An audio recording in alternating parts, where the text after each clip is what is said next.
It's that time of the year again, making NBA videos because this NBA season is actually good. It's actually pretty exciting. We're off to a great start. Still, we have some surprises actually. So number 10 is the Minnesota Timberwolves. Yeah, they lost to the Denver Nuggets. They lost before to the Lakers without LeBron James, but the Timberwolves are still a team that I have a lot of hope in. Anthony Edwards, I'm still expecting him to shoot a high volume of threes. He's looking like an all-star player. He needs to get to that superstar tier that we know it's only a matter of time before he becomes a superstar in the league. I'm talking like Jokic, Giannis, Shea, like that level. Anthony Edwards is not there. He has not been playing at that level to start the season, but I'm sure he can get there pretty soon. Number 9 is the 76ers. The 76ers are surprisingly 3-0. You can say it's a cakewalk schedule, right? But the 76ers are impressive. VJ Edgecombe is looking like the best rookie of the year already. You know, I like Cooper Flag. I like what Cooper Flag is doing on the Mavericks. He had a 20-point game the other day, but VJ Edgecombe is just playing insane. Like you can see his point totals. Joel Embiid hasn't even really been that good. I forget he's on the team sometimes, but Andre Drummond has been good. And then Tyrese Maxey, of course, is being the leader of this team that, yeah, he's supposed to be. He's supposed to be the leader. We thought it was Joel Embiid. It was Joel Embiid's team, but now after some injuries, Joel Embiid is not. If he gets back to that even just like 80% of what he was before, the 76ers are going to be dangerous and they could be a contender in the East very easily. Number 8 is the Chicago Bulls, another team with a surprising 3-0 start. Who would have thought the Bulls would be this good? And it seems like, yeah, they actually are pretty good. They have some quality wins. They beat the Cavaliers. The Bulls are doing pretty good. Josh Giddey's doing all right. Bulls are a very good team. I don't know why. It's not really surprising. Hopefully Nikola Vucevic can keep this up throughout the year because he has had some pretty stellar games. I don't know if he's going to be able to do it all throughout the year, as everyone else is probably going to get better. We have more competition. And number 7 is the Milwaukee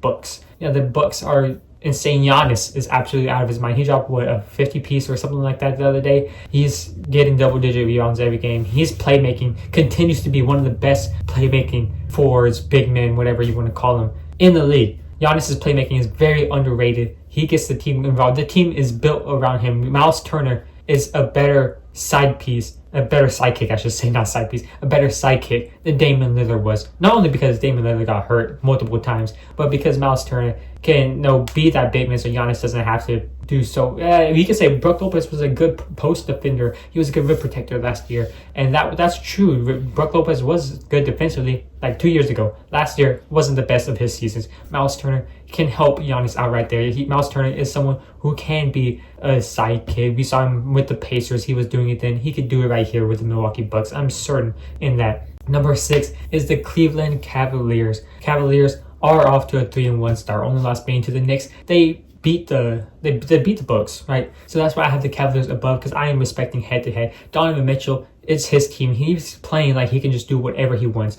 It's clear he's the star player. We look at this team. Oh, there's like four borderline all-stars on this team. Well, Donovan Mitchell is still doing whatever the heck he wants, and it's working. He's leading the Cavaliers, and this is expected, and this is a good thing, because just like last season, there's gonna be times where Evan Mobley is not a good offensive center. There's gonna be times where Jarrett Allen only gets like 4 points in a game. There's gonna be times where Darius Garland just wants to be passive. Donovan Mitchell, you need to make this his team. He's going to be consistent, as he's always been consistent in his career. And yeah, the Cavaliers, as long as Donovan Mitchell's scoring, the Cavaliers are going to be competitive in every game they play. They can win 60 games this year. That's not crazy to say. And above them, I have the Denver Nuggets. They lost to the Warriors in overtime. That was not a pretty loss. Aaron Gordon went off for 50, and we know this is going to be Aaron Gordon. Maybe Aaron Gordon's a sidekick instead of Jamal Murray this season. Whatever it is, Cam Johnson, I'm hoping he gets better. I'm hoping it's just like, oh, maybe he's new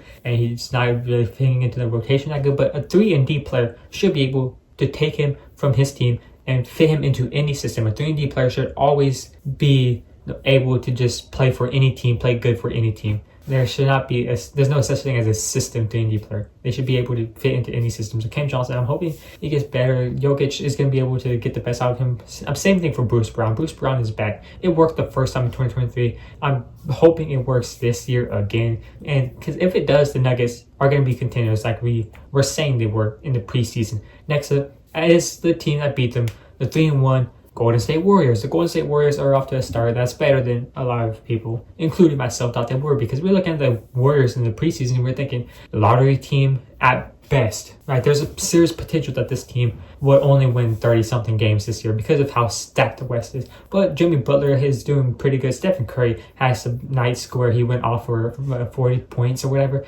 They're old, but they're still pretty good. Jimmy Butler and then Steph Curry, Jonathan Kuminga being in the starting lineup, that's a good sign. It's not Buddy Hield. Jonathan Kuminga, a good Jonathan Kuminga, fits this Warriors team and is exactly what they need. Draymond Green is playing out of his mind defensively. He could be the all defensive team at the end of the year. Draymond Green at his 36 years old that he is, his defense is very important. It's what's keeping the Warriors as good as they are. They were able to lock down Jokic, and they can be able to get some big stops whenever they need it. The Warriors, defense is not a thing to be forgotten in this league. Next up is the 4-0. My top 3 team, 4-0 San Antonio Spurs. They destroyed the Mavericks in the first game. We were all watching that. And then, the Spurs have won every single game since. We saw Wembanyama with a 9-block game against the Pelicans. He's just absolutely insane. I'm saying it. I said it in the preseason. I said it last season too, which is funny. But Wembanyama MVP.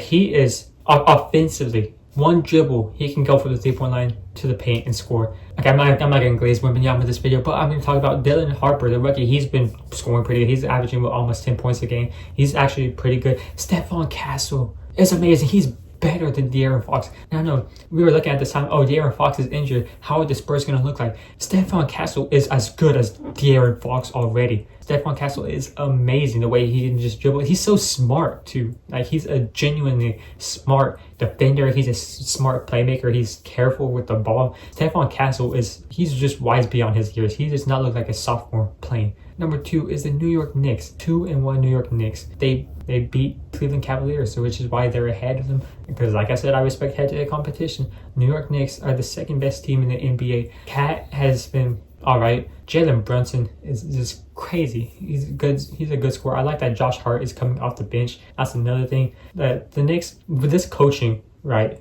Yeah, Mike Brown. It's a different Knicks team than it was last year. We're not seeing the extended minutes. We saw the first game of the season, 11 players came and played in the first half, which only happened a single time with Tom Thibodeau, which is the last game of the season. That's absolutely crazy, the change in coaching style. And I think it's going to do the Knicks good. You don't want to wear your players out, even though they look like they were all very strong and healthy for the playoffs. We know that's not the case. What looks like to be true is not what's actually true. And hopefully this is good for the Knicks. No injuries, fewer injuries, we're hoping. Right, and the Knicks should be able to go back to the playoffs and go to the finals this year. They need to get the job done. It's pretty wide open in the East, I would say, but the Cavaliers are good. The Pistons could be sneaky. They haven't had the greatest start of the season. They lost to the Bulls, right, which is why I have the Bulls in the top 10 and not the Pistons. But now the best team in the league is the Oklahoma City Thunder. That's why I said some things never change. Right? It's the same as last season. The Thunder were the best team last season. The Thunder are the best team this season. I don't know why people are